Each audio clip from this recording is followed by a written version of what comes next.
I'm not the driver of anything good that's at DaVita, but I am the mirror that gets to reflect it, and there's a lot of good things. We do now have 53,000 teammates across 51,000 across America, 52,000 across America, and 1,000 overseas. And it's an honor to be here talking to a whole bunch of kindred spirits. We consider ourselves at DaVita to be energetic participants in the movement for freedom at work, or whatever phrase you want to use, but also still very, very serious students. So we look forward to stealing ideas shamelessly from all of you. We're about, at this point, about $11 billion in revenue to go with the 53,000 people. And we're the only Fortune 400 company where the people chose the name, voted for the name DaVita. It means giving life. It wasn't picked by some consulting firm. The people chose the logo, and the people chose the core values, and I'll go on that. What we talk about, when we ask our teammates, I just met with 60 of our new teammates yesterday, for example, is asking people in organizations to reflect on what is your life purpose and what is your organization's value proposition to society outside of the products and services that you sell. That this notion that there's a zero-sum trade-off between achieving your capitalistic objectives, that there's a tension between that and also being a force for good, that's a false trade-off, that in fact it's not zero-sum, it's positive-sum. And we abhor the fact that so many adults across the world are unfortunate or insensitive to the fact that they spend more than half of their waking hours at work. And for some of us, it's way more than half, particularly if you travel. So that if you make the horrifying concession that work is not as fulfilling and fun and meaningful and filled as much with trust and caring as your life outside of work, then what a horrifying concession to make, that over half of your waking hours, 60, 70, 75% of your waking hours as an adult will be spent in an environment where you're making too much of a concession around whether or not that work fits with your life purpose. And it doesn't mean you have to do not-for-profit or charity work. It means whether or not you're in an environment where human beings interact in a way that is conducive to adding value to your life, your day-to-day life, and your community's life, while doing whatever product or service you're involved with. So we talk about that, and we believe companies can be an amazing force for good while pursuing their normal business objectives. And in fact, unless you achieve the business objectives, doing good is not sustainable. So it'd be like running a community that does not have a sustainable economy, which means all the good intentions and all the good social programs you put in place are not sustainable because at some point you run out of money and the good intentions lay in the ditch. We call ourselves a community first and a company second, a community that just happens to be organized as a company. So hopefully everybody in the world has experienced really intensely thoughtful and mutually caring and committed communities over time. It might be your church, might be an athletic team, might be your family, might be you and your good friends, might be a team at work. But we think that entire companies can be communities. What is the definition of a community? It's a place where people feel a sense of citizenship, which means they care about each other without relaxing performance standards. They want to get some stuff done, and they consider themselves to be stewards, that they inherited something. They also bear responsibility for what they pass down. Those are some of the common elements if you talk to people around the world about what it means to be a community.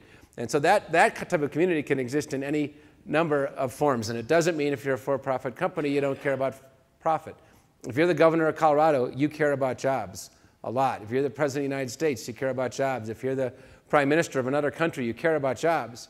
Not in and of themselves, but you know that without jobs, you can't have good schools, you can't have good parks, you can't invest in social programs, you can't invest in education, you can't invest in healthcare.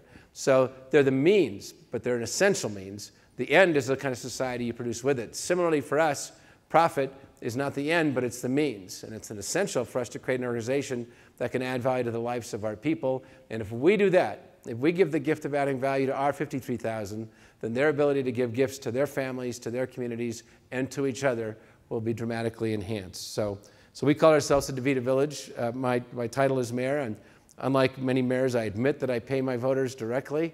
And while we've had elections on many things, we've never had an election on whether or not I get to stay mayor. So maybe someday I'll have the courage for that. It's so easy to have an excuse for not saying you're going to put a stake down and say, I want this organization, whatever it is. Let's just use a company again as an example. Try to make it a special place to work, a freedom-centered place, whatever label you want to use. So easy to say, well, the situation is not conducive to it. I'm going to wait until more things are right, or I've got the right boss, or the economy is not weak, or I get the promotion, or whatever else. There's a lot of reasons to say this is not the right time for me to make a full-throated effort to institute change. And I would submit to you that that's exactly the wrong way to think about it. If you're committed to this, the only time that you can do it, if you are committed to it, is now. What leaders do is lead. They don't wait for the right time to lead. They're by definition not leaders at that point. There is never a right time for this because to do it in any sort of significant way requires perseverance, requires tenacity, and there's always going to be hardships along the way. This is a journey more than it's a destination. In our particular case, for example, back 14 years ago, we had maybe about 9,000 folks. When I came, we were bankrupt. If a single bank had asked for a single dollar, about half the executives had either quit because they thought the Titanic was going under, or been fired because of the implosion of the company. We couldn't track our financial outcomes. We were being investigated by shareholders, sued by shareholders, investigated by the SEC. So it was a brutally negative place. People were angry and scared. And we decided from day one in that environment that we would try to set out and create a special place for the people who worked there, on the premise that if we did that, they would give many more gifts to the world in all its different forms, and also our patients. But it was focused on our people first. And you can imagine at that point that when I would get in front of groups like this about this size, not in as nice a room because we were bankrupt, and say, one of the things we want to do is create a special place. But about 2/3 of the room would be thinking, that's, 1/3 would be saying, well, that's a really stupid thing to say, because we got to make payroll. That would be special. And another third was saying that's nice, and maybe he's sincere, but it's going to fade away once the realities of where we sit. And then maybe a third of the people, who knows the exact numbers, of course, said, whoa, I've always wanted to work someplace where that was one of the core objectives, to make it a meaningful place to work, not just a fun place to work, not just a decentralized place to work, not just a spirited place to work, but a meaningful place to work, a meaningful part of my life, having a meaningful impact on me and my growth, the growth of others, and the community. Boy, I hope he's serious, because that would be cool. And I'll put my oar in the water on that one because I'd like that. And then over time, through a lot of tenacity and perseverance and successes and failures, you begin to convert more and more of the room. We have a mission and values like a lot of places. Unlike a lot of places, thousands of our people know what our mission and values are. We went through about a 6-8 month process of picking the core values, debating and debating and debating, saying if, and so often, it's hard, especially in an organization of some size, that a lot of people in the room will go, oh my God, KT up there is talking about this stuff. I don't think he really cares about the values. I think he cares about getting the stock price up. I think he cares about his career. He made a decision the other day to close 2 operations. That doesn't sound very village-like to me. And so part of the art of this was to go to people around tables like this and say, okay, presume for a moment that I'm sincere or incompetent, or sincere or competent or irrelevant. So take me out of it. Don't use me as an excuse. So you 6 people around the table, you talk about in a company, at that point, just America, in patient care, that's the segment we're in. You presume for a moment that the leadership actually cares about this stuff and is reasonably competent. In that world of presumption, what values would you most like to live with unusual energy in the enterprise in which you work and show up 40 to 60 hours a week? What would you like to live strongly? What would you like to have emphasized? What would you like to have honored? So it's all about you now. It's not about me and my sincerity and competence. It's about what you want made manifest in your workplace. And the debate, and that for all the cynics and skeptics puts them on call. They can't, now they suddenly have to talk about it unless they want to tell the rest of the group they don't care about that stuff. Right? Which a very small percentage do, but the fact is most people do care about that. Most human beings do want meaningful work. They do want meaningful relationships at work without relaxing performance standards. People get that. And so we engaged in that and then had an election about 8 months later and came up with the core values. And at this point, we just did a recent teammate engagement survey, and 92% of our, at this point, the people who filled out this was about a year ago, 18 months ago. So it's 34,000 out of our then 42,000 filled this out, which is a very good response rate for a highly decentralized organization like ours, and said that they believe in the mission and values. And they believe in it enough that when they think we're not acting it, we get emails calling us on violations of the mission and values. And then we had a dream, which was to build the greatest dialysis company the world had ever seen. And it turns out that a lot of folks over the course of a decade decided that this would be a cool thing to do, that if we got anywhere close to this, that would mean we're doing good things for the planet and good things for each other. And just so you don't think we're soft, so that we have a bunch of nice people who vote on values and hang around complimenting each other on their thoughtfulness. By the way, without torturing you with the specifics, if you have a relative who needs to go on dialysis, on average, you'd much rather be in a DaVita center than any other center in America and increasingly the world. And these are just our outcomes compared to others, that we are the best provider of kidney care in America. So it's not that our intentions to have a nice place to work get in the way of getting the work done for our folks. But then there's also this issue of, my gosh, if you want to be a good village for people, one of the things you have to have is a sustainable economy. You can't just have good intentions and a nice healthcare system. That's not sustainable. That doesn't work. That's going to be a nice little good thing for a short period of time, and that's not nearly as impressive as having something enduring. So it has to be competent enough to succeed. Or the metaphor I often use, it's not great to have a football team with really nice people who care about each other and lose all their games. That's because they are, in the end, a football team. They're supposed to win some games. And so just quickly, we used to be smaller, and now we are bigger. We used to lose money, that's the red, and now we make money, that's over there. And stock used to be lower, and now it's higher. So we don't lose our football games at the same time as working on these other things. Also, people might say, well, yeah, I believe in this stuff, but I can't do it for some structural reason. We have too many high-paid, up-and-out, highly ambitious people in my enterprise. It's a professional service firm, or we have too many people who haven't been to college and blah, blah, blah. Or because they're running a factory, we can't have the right conversations. Or because a lot of people in the sales force and they're bopping around and they're not around it. Yeah, everybody can have some excuse for why, my gosh, the architecture of our environment is too big an obstacle to actually pull this off. And I would submit that our experience says that that's just not true if you bring the right energy to it, because we have now 2,000 small locations across America, each with about 25 folks. And because we take care of dialysis patients, that's 6 days a week, 3 shifts a day. So even in one of those locations, you can't get everyone together at the same time because they work different days and shifts.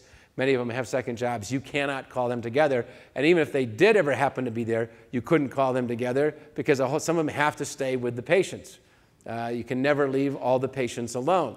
And so you can't call a meeting at 4:30 in the morning and get all the people who work the evening shift to show up there. You can't get the people on Saturdays to come in on Thursdays. So it is almost impossible in one location to get everyone together, except for a very rare summer picnic or a Saturday evening dinner, but nothing else, much less multiple centers anywhere. And with people on dialysis, you never shut down. It's 6 days a week forever because those patients need to clean their kidneys regularly.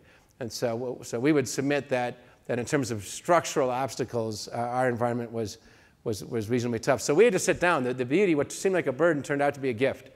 Because if it had been easy, if we had 1,000 people or 3,000 people in one building, and they were all sort of white-collar, homogeneous, and a lot of them were in town a lot, you say, whoa, we might have been too confident that we could pull that off because it would have been so easy to create relationships and familiarity and get people together and do programs and stuff like this. But because we knew we had the opposite, we had these thousands and early on of angry, disillusioned people across America, and we could never even get them out on the phone at the same time, unless again you called a Sunday call and asked everybody to tee in for that. That we had to become much more creative about how we were going to try to do this in an authentic way, and so that you'd end up X years later with 92% of the people saying that they believe in it. And so we went through all the points, sort of the analytical points one might do if you were launching a new product or launching a new business. And we would get in the room and have meetings and say, okay, if we are going to try to create a distinctively healthy culture for human beings, if we're going to do that, what should we start doing differently tomorrow? Just what the next day and what dimensions of what we do should we affect? And we'd spend time and come up with very detailed plans, just as if we were rolling out a new automobile or something. And so we talked about how we recruit, how we review, what we revere, how we reward, how we reinforce, and then we would do reality checks. And let me sort of pop through each. So from a recruiting point of view, it's amazing to me the number of CEOs who say, you know, our people are our most important asset and our values are important.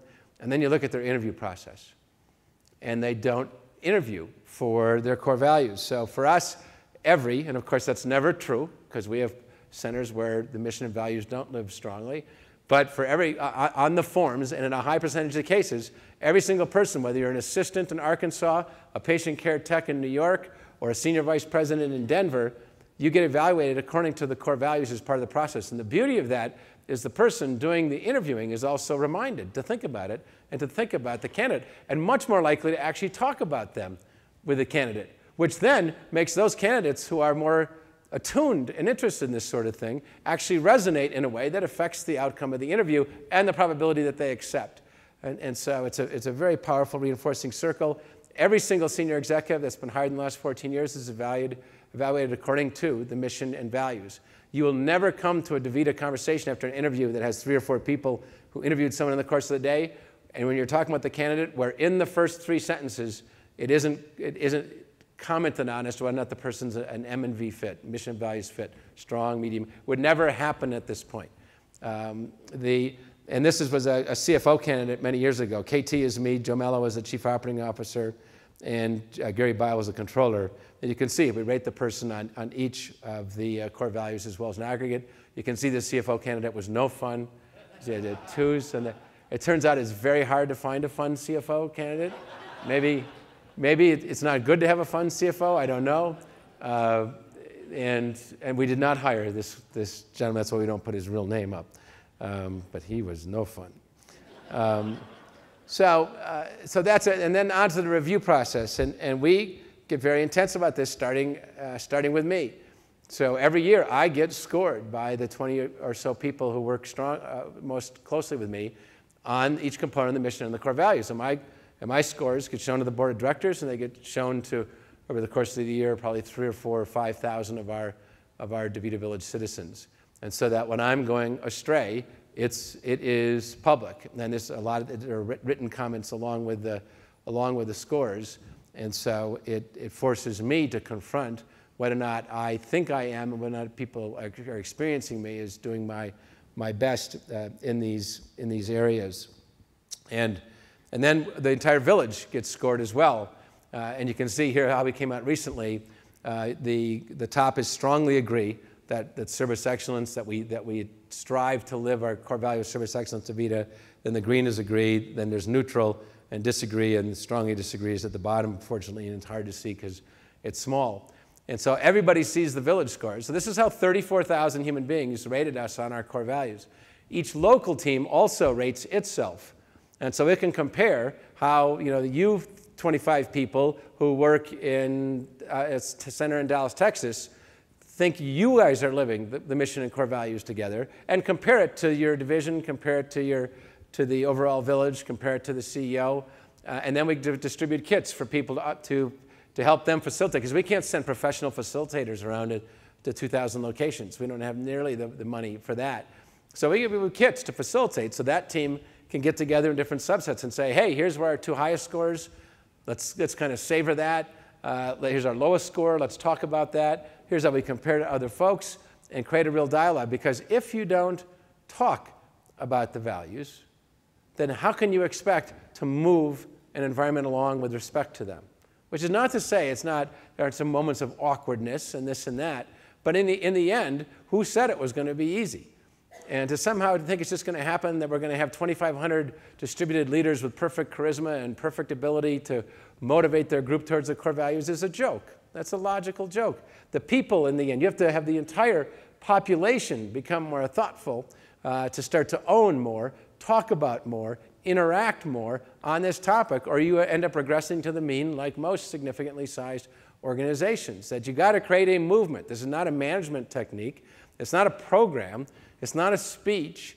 It's not, the leader's important, but it can't be leader-led because that's doomed when you want to do it in a scaled, geographically distributed way. In the end, you have to create the momentum. You have to create the tidal shift. You have to create the engagement. You have to create the language. Otherwise, it cannot happen. And so we work hard to do that, and they have. And when it comes to the core values, one of the big insights, too, is that some people look at these, especially in a lot of for-profit companies, and say, well, it's motherhood and apple pie. I say, well, yeah, that's right. Just about everybody believes. I mean, our core values are service, excellence, integrity, team, continuous improvement, accountability, fulfillment, and fun. And not a lot of people are going to vote against those. There's not a lot of people who get up in the morning and say, today I'm going to go out and destroy integrity. Today I want to go really hurt the team. Today if I see any fulfillment, I'm going to vomit. People don't do that. They don't go out intending to do that, but every day some people do it. Every day some of the rest of us create environments that provoke them to do it. So values are not about believing in them. Values are about practice. Values are about practice, and that's hard.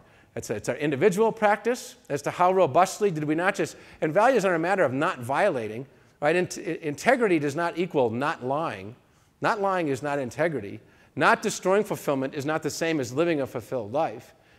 Not being anti-team is the same as living the core value of team.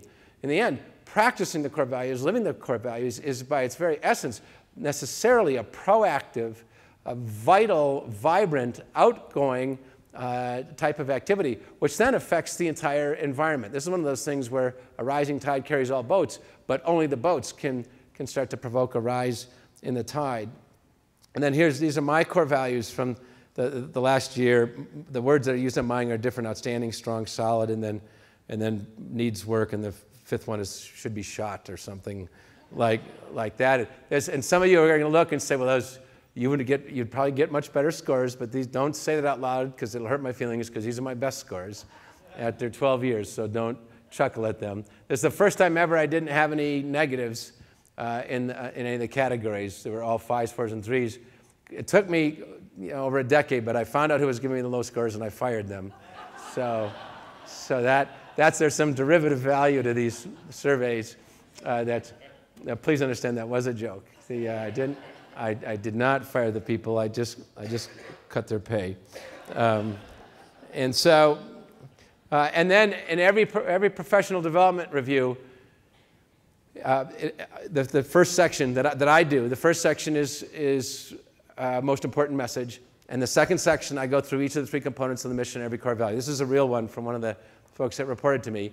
And so I actually talk with somebody, and you don't say to someone, Tammy, you are low integrity. It's not, no, Tammy, other people experience you as not living our core value of activity. So Tammy, if you want to think everybody else is wrong, you can do that, and maybe you're right, but we still have this reality that everybody experiences you as low integrity, or people experience you as not being very team oriented, and yes, it gets uncomfortable, but that's kind of the whole point, right? Because we all know that sometimes some of us underperform in these ways, or create environments where everybody's underperforming in some of these ways. And if you're not going to go through some uncomfortable conversations, how in the heck do you ever think you create a discontinuity on that?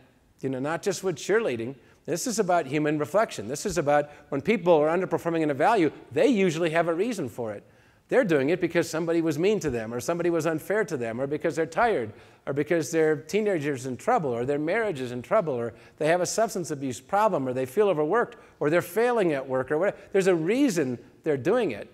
Right? And so unless you start to talk about this stuff so that collectively you go through how each of you are affecting each other and the reality that each of you face, it's very hard to start positing that you're going to move the dial on living the values. Just announcing them doesn't do it. It does for a little while. There's a certain buzz effect. But there's a very short half-life to the notion of sort of the magic moment of voting and announcing and discussing. And then you get, it's kind of the beauties of a marriage. And then, staying married, that takes work. That takes work. Not every day is a honeymoon. And so we talk about it. And for a lot of I'm 57 now. I can tell you, a lot of 50-year-old executives are bringing in from the outside. It's been a long time since someone has ever told them how other people experience them with respect to core values, like maybe ever. And so it's pretty intense. But that's sort of the idea, right? Because this is an intense goal. And so the notion of getting to an intense goal in a mellow, easy way is a discontinuity of logic that is amazing, but it's implicit in many work environments. This is hard stuff. You don't climb a mountain accidentally. You want to create a distinctive place, especially at scale. Then you got to fasten your seatbelt and know that you're going to be working hard for some time. And particularly because then you get people like me who talk about this and then go screw up in some way, and 1,000 people go, aha, you know, that means team is not a core value because KT just did something that I think violated the core value of team. And so you got to process through all that. And you got to get into a world where people will bring up when they think KT violated a core value. So you get to talk about it. And half the time, they find out that no, you know, closing those 2 centers was not a violation of the concept of our mission or our village, because keeping the village alive is job 1 for the mayor. So half the time, they're going to find out that, in fact, it was consistent with our values. But absent a discussion, they wouldn't have known. They just would have said, ah, see, it's just words on a banner. And half the time, they're right. And I did violate a core value. Or if not violated, didn't live strongly. But in some cases, just violated. Violated the core value of accountability. Then they got to hear me say, you know what? I got this email, and they're right. I did. I violated the core value. I am sorry. I'm working on that. You know, none of us get it right every day, and a lot of people get it right more often than me. Often it's in the breach of these core values that they are most honored if the leadership, which can be at any position, because leadership is not a function of title, it's a function of behavior. Moral leadership, life leadership, values leadership is not a function of position, it's a function of behavior.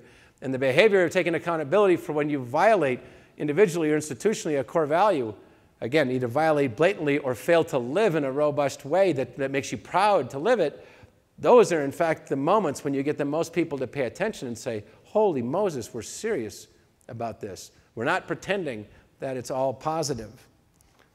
And then reward. We believe that a community will produce most what it honors most. So if you honor profit the most, then you're going to get a lot of profit, but not much else. So we do not honor profit at DaVita. We reward profit. Those people that are really good at business, we give them bigger bonuses. We give them equity awards. We love those people because they fund our village. So that's like being a great basketball player. We reward that. We don't honor it. There's nothing honorable about picking up big market share, driving up margins. That's impressive and deserves being rewarded as long as it's done ethically. But being honored is when you exercise significantly differentiated human behavior and impact on the world. And so that's what we honor. One of the most special nights of the year in the life of our village, the Village Night of Honor. This is for everyone back in Napa. Without all of them, this wouldn't be possible. One for all and all for one. I'm true blue DaVita. My husband said when we turned our bedroom to blue and yellow that I had kind of gone a little over the top. I'll definitely hang this proudly in my facility. Thank you. After having been in dialysis for 28 years, we've truly found a home and a family with DaVita. Thank you, DaVita, for being the kind of company that allows me to grow both personally and professionally. At the help desk, we don't have a way of touching the patients. We have to do that for you guys. And the least I can do is thank everybody in this room that does that. And I'm so proud to now be a part of DaVita. I've never ever experienced anything like this. It's absolutely amazing. Thank you. Thank you. So that ceremony takes place once a year in a very serious way. In January, I send out a message, and our Chief Wisdom Officer sends out a message to the top 200 executives for nominations for core value awards. This year we got about 84 of them. And one of the things I say to our executive group is that if any of you haven't nominated someone else for a couple of years, then how much do you actually believe in them? because we know there's some people who differentially live them. And if you can't allocate the time every year or two to writing a serious nomination, because you do have to provide examples and a narrative and things, then you got to go look in the mirror and really assess whether or not you believe in these things. So we got about 84 this year, and then at our annual executive retreat with those 200 people or so, there's about 20 of us that go off for a few hours the first night and look at the vote tallies and the comments and narrow it down. And then there's 4 of us who make the final decisions the second night, a couple more hours. And then there's nominating speeches created. And then at that dinner, you find people being awarded a core value for noble human behavior. And then their names are put up for the rest of time near the mayor's office as well as elsewhere. And so every year you see who were the people that were honored for being role models for our core values. And then we also do a video, so it goes home. And so if you're a mommy or a daddy, you can show your kids. You know, they say, Mommy's talked about the importance of being a good team player for a long time. Mommy just got a core value award for this, and here's the speech talking about why Mommy got this. And so Mommy doesn't just talk about it, she lives it. And then in a less formal way, we do it throughout the village. So 3 years in a row, we've had the good fortune to have enough money to take the village out to dinner. So this past year, we had 37,000 people across America out to dinner, theoretically one night. It didn't all happen on one night. And there's a video that talks about the success of the prior year and our mission and our values. And then at every one of those dinners, there's a couple of core values given with the spouses and significant others in attendance. So everybody experiences on that localized basis across a couple thousand places in America the significance that we attach to those people who face all the same pressures of budgets and family finances and aging parents, and nonetheless are role models for the rest of us. And then moving on to reward, we do something that we don't know. I've been saying this for a few years, but I don't know of any other organization that does, which is if you're a manager at DaVita the last 6 years, let's say you have 20 people working for you, we'll say you can pick 5, 1 out of every 4, who differentially live our mission and values, no difference in business performance assumed, and give them what's called a value award. And so they get, we used to do this privately, and then our people voted to make it public. We were worried originally that the elections had become too political, and so we just let the FAs pick and kept it private, the local managers, I should say. And I get a letter, and the last couple of years, been anywhere from a $600 to $1,000 or $1,200 check. And for a lot of our folks, we have a lot of patient care techs who make $15 an hour. It's as much as we have, our Medicare reimbursement level is set. Is very meaningful money in addition to a very meaningful message. And as I said, our managers then voted to make the announcements public the last couple of years, and so we switched, and the whole team gets to see who is being honored in this way. And reinforcement ends up being a big deal because just like people who go to church, you can kind of get numb. You go to church every Saturday or Sunday, and you hear the same sermon every 52 weeks. It's the same one, and all the rest, and it can become a little numb. And so part of the art of this is trying to keep things fresh. There's a wonderful Buddhist saying, it is easy to be mindful, it's hard to remember to be mindful. So part of the art of this, especially when it's most important to be mindful, is reminding in refreshing ways and provoking reflection. So we work hard on that. We do things like the Voice of the Village call every 8 weeks. For years and years, we invite everybody to get on the phone. Now, because of the realities of our operating environment with people being hands-on with patients, typically about 2,500 to 3,000 folks will be on the phone. And we give a little update on what's going on. We tell some story that has to do about our village or our mission or our values every call. And then there's Q&A. And also teammates can throw out DaVita moments where they feel the mission or values have lived strongly, or they can ask a question or make a comment critical of CEO compensation or whatever they want, and everybody gets to hear the questions and the answers. Are the answers honest? Are they straightforward? Are they thoughtful? Do they demonstrate compassion or none of the above? And so despite our decentralized nature, it makes it feel much, much, much smaller. We also start every annual State of the Village address with the senior team's underperformance, those areas in which we have underperformed in the prior year. We also I'll do the academies, maybe one other example, which Tracy referred to. The academies, we invite every single teammate who joins us across America, and now we're figuring out how to do it internationally, but we're spread across 9 countries, to a 2-day session. And for many of our people, they've never been on an airplane, they don't have a credit card, they've never checked into a hotel.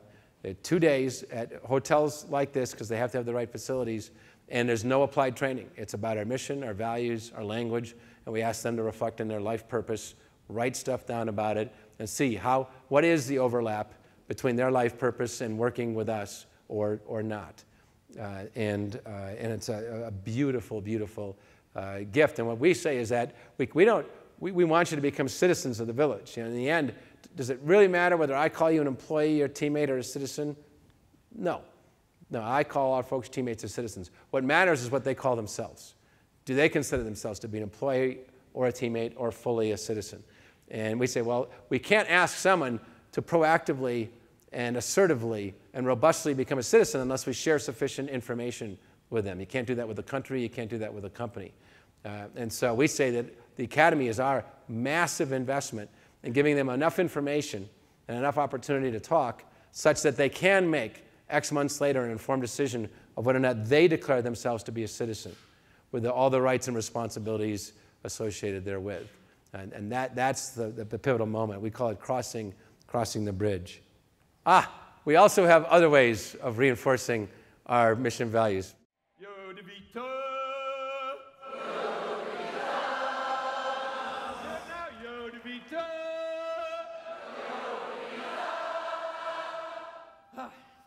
It's so good to get out of that CEO costume and back in my regular clothes. No brag! We said we did, no brag. What is this company? Whose company is it? And what could it be? Damn straight.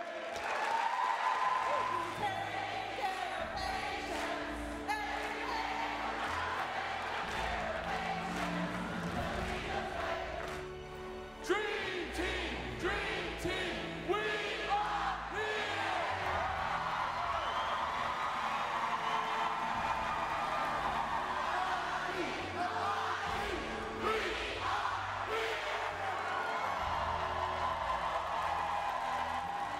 One for all! But if we must dialyze, let it be like this, one for all! One for all! Damn straight, go out and have fun. Okay, so some people lose it when we show that stuff. And I talk to rooms full of CEOs, and they say, some of this stuff's pretty interesting, thought-provoking, I'm going to take an idea or two home. And then I put that up, and our eyes go up in their heads, and they say, this is weird, this is cheesy, this is bizarre, I would never be caught dead doing that stuff. And so after a few years, for a while, we took our call and response stuff out because we would lose the audiences. And it took a couple of years for me to figure out why this sort of stuff emerged in the DeVita Village. And we put it back in because I figured out how to explain it. Because for, again, most groups, particularly CEOs and senior executives of significant companies, that just really makes them uncomfortable. And I say, okay, many of you go to sporting events, and many executives go to sporting events, and they'll wear a different uniform, and they'll do call and response, they'll do the wave, and they do it to create positive energy and enthusiasm. A lot of adults do it, not self-conscious.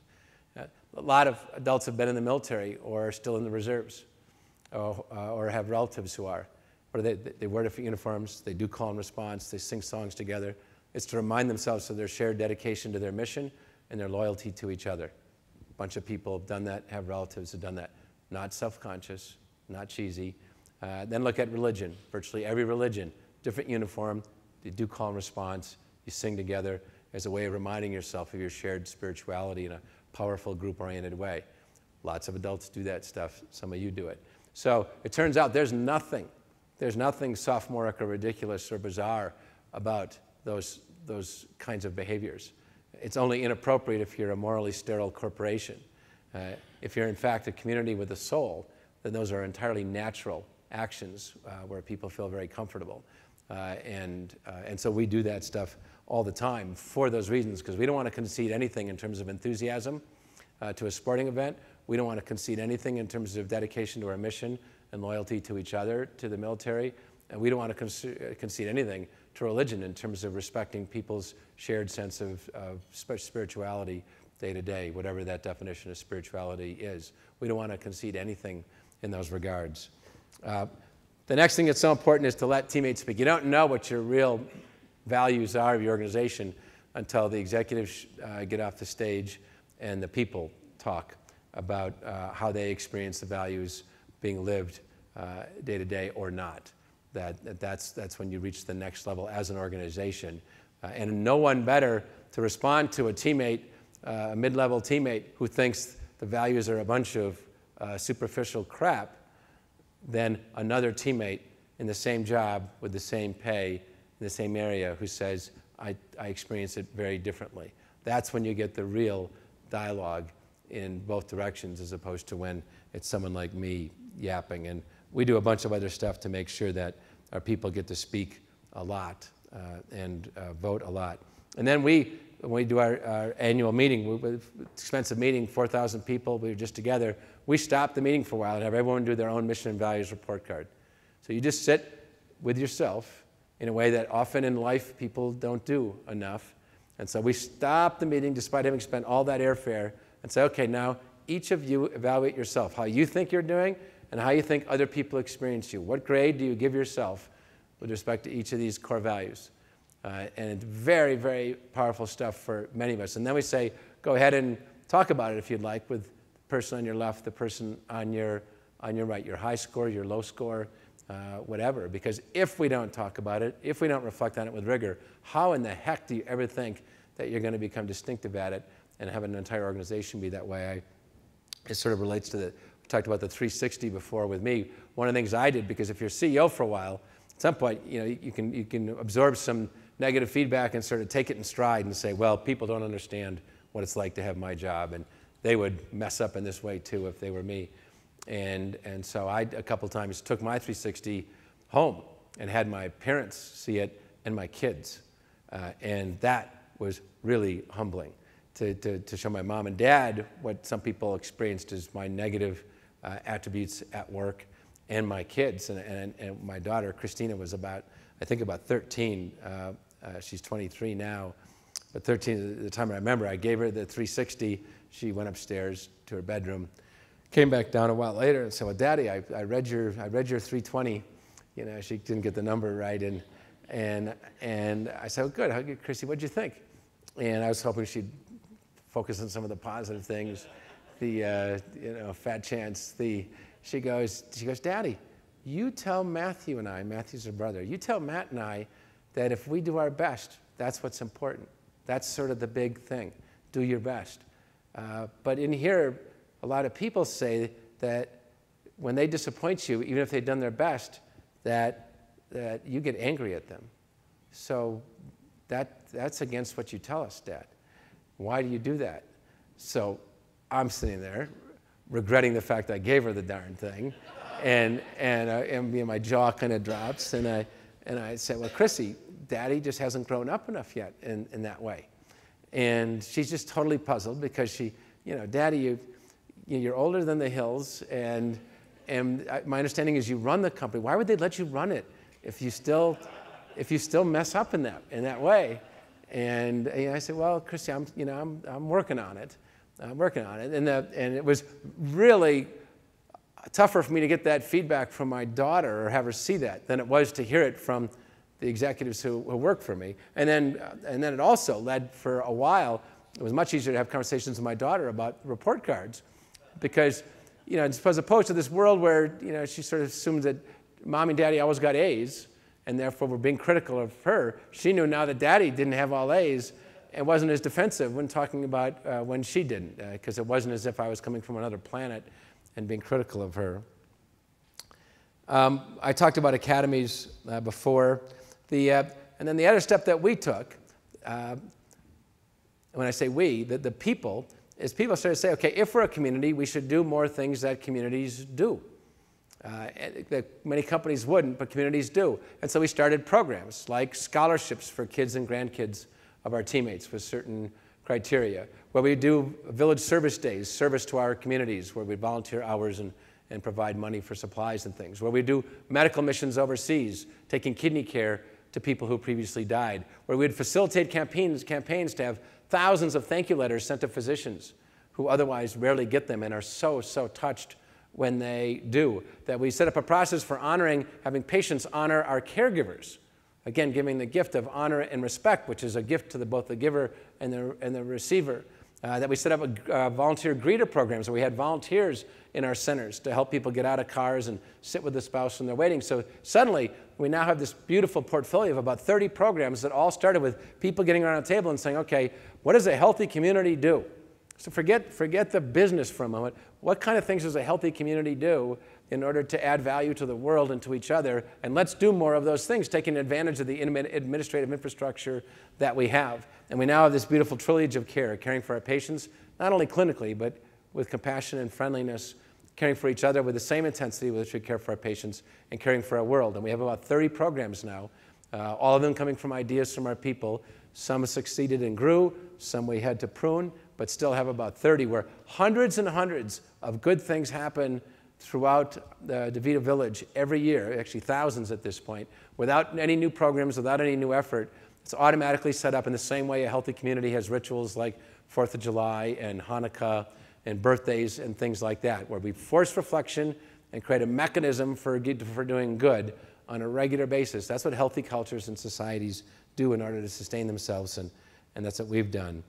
And then we regularly, I already mentioned the statistic, invite outsiders to come in, like World Blue, like others, just to see if we're falling into the pattern of believing in our own rhetoric and checking whether or not the reality matches it in a reasonable percentage of time.